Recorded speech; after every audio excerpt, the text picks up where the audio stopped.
Hey everyone, I'm Sarah.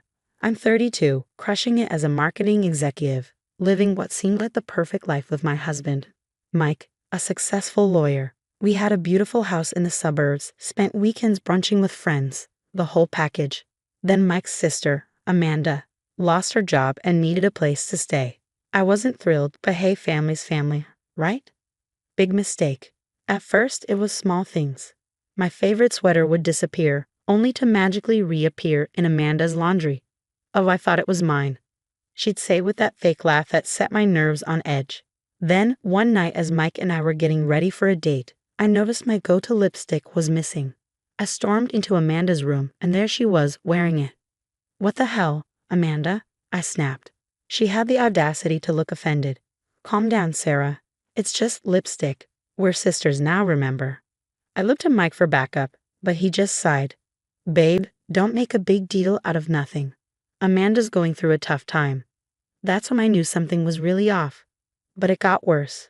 I started noticing cash disappearing, minus $20 here, $50 there. When I brought it up to Mike, he barely looked up from his phone.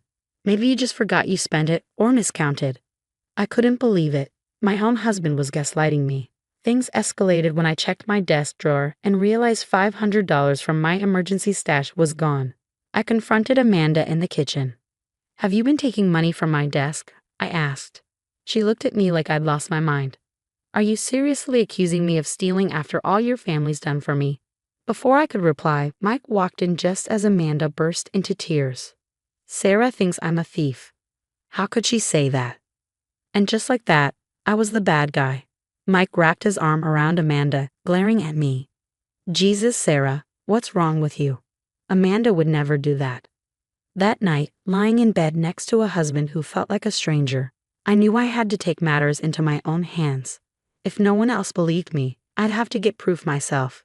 Little did I know, what I uncovered would turn my entire life upside down in ways I never imagined. So stay tuned, because this story is just getting started. After that confrontation, I was done feeling crazy and powerless in my own home. It was time to catch Amanda in the act. I went to an office supply store and bought some invisible ink. Back home, I marked a few $20s and $50s with it.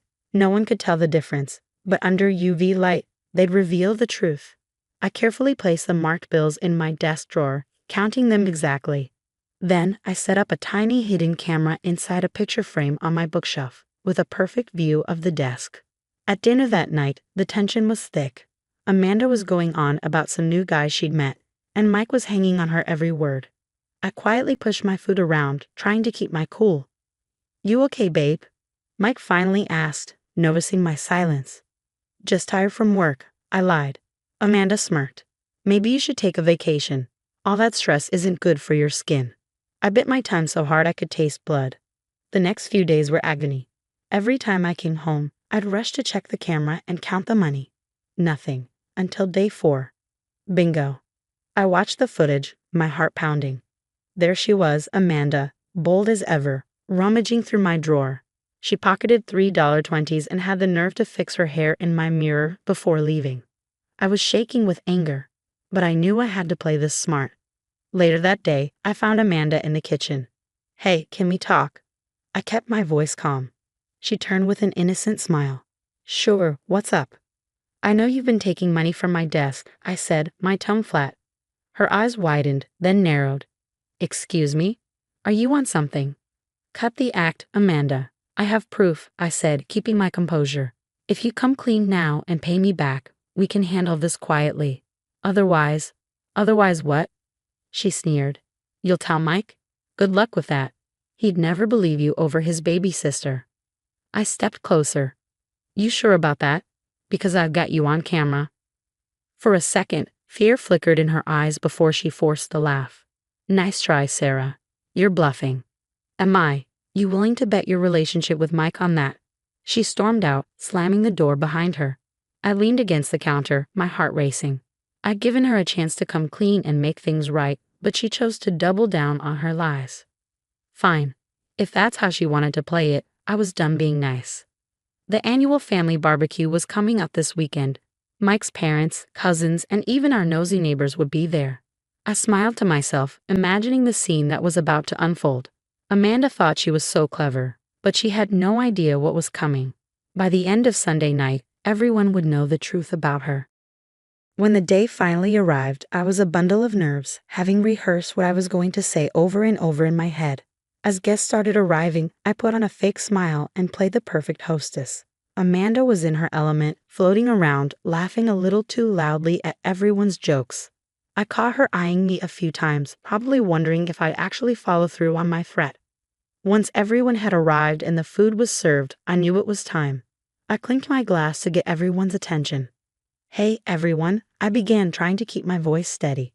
"I've got a little presentation I'd like to share." Mike frowned. "Babe, what are you doing?" I ignored him and connected my laptop to the TV. "I've noticed some money going missing lately, and I think we all deserve to know the truth." The room fell silent as I pressed play. In crystal clear HD, Amanda appeared on screen, sneaking into my office and pocketing cash. Gasps echoed through the room. Amanda went pale. "That's not what it looks like," she stammered. But I wasn't done. I pulled out a UV light and walked over to her purse. "Mind if I check something?" Before she could object, I dumped the contents onto the table, bills scattered everywhere. I shone the light on them, revealing the invisible ink marks. "Funny how all this marked money from my desk ended up in your purse, huh, Amanda?" The room erupted. Mike's mom started crying, his dad was shouting, and our neighbors were whispering furiously. Amanda crumbled, sobbing.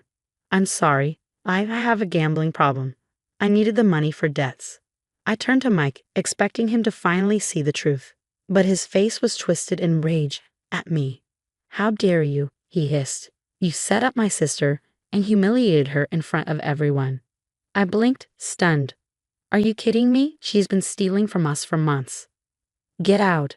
Now." "What? This is my house too." "Not anymore. I want a divorce. Pack your things and leave." I looked around the room, hoping for someone, anyone, to defend me, but all I got were blank stares. Everyone was too shocked to speak. Tears stunned my eyes as I ran upstairs, tossing clothes into a bag. As I headed for the door, I could hear Amanda's over-the-top sobs and Mike's soothing voice. "It's okay, sis. We'll get you help. Sarah's gone now." I slammed the door behind me, my entire world collapsing around me. I'd exposed the truth. But somehow, I was the one being punished. As I drove away, it hit me. This wasn't the end. It was just the beginning of my fight for justice. That night, I crashed at my best friend Lisa's place. When I told her what happened, she was livid. "That manipulative little witch." Lisa fumed. "And Mike? He's out of his mind?" I nodded, still numb. "I know. I can't believe it either." The next morning, I called in sick and met with a divorce lawyer. She listened to my story, shaking her head. "We'll file for divorce on grounds of emotional abuse," she said, "and we'll make sure to highlight Mike's defense of a thief in the household." Over the next few weeks, I buried myself in work. My boss noticed my long hours and stellar presentations, calling me into his office one day. "Sarah, I don't know what sparked this fire in you, but it's impressive. How would you feel about heading up our new digital marketing division?" I nearly cried with relief. "I'd love to, thank you so much." Meanwhile, Karma was busy catching up with Amanda and Mike. Word got around that Amanda's gambling had spiraled out of control, leading to her being caught embezzling from her new job. She was facing serious charges. As for Mike, his defense of Amanda backfired in spectacular fashion. His colleagues were whispering behind his back, and he lost a major case due to his distraction. The firm demoted him to junior partner. About 6 months after the barbecue fiasco, I was signing the lease on my new apartment when my phone buzzed. It was Mike. "Sarah, can we talk?" I made a huge mistake." I laughed bitterly. "You're just realizing that now?" "Please, I want to apologize. Maybe we can work things out." "Not a chance, Mike. I've moved on. Don't contact me again." I hung up, feeling lighter than I had in months. That night, I treated myself to a fancy dinner and even adopted a scruffy little rescue dog I named Justice. A few weeks later, I hosted a housewarming party. Lisa raised her glass for a toast. "To Sarah, the strongest, bravest woman I know. You stood up for yourself and came out on top. We're all so proud of you." Looking around at my true friends in my new home, tears welled up, but this time they were happy tears. "Thanks, everyone. You know, when Mike kicked me out, I thought my life was over. But really, it was just beginning. I've learned who my real friends are, and more importantly, I've learned how strong I can be.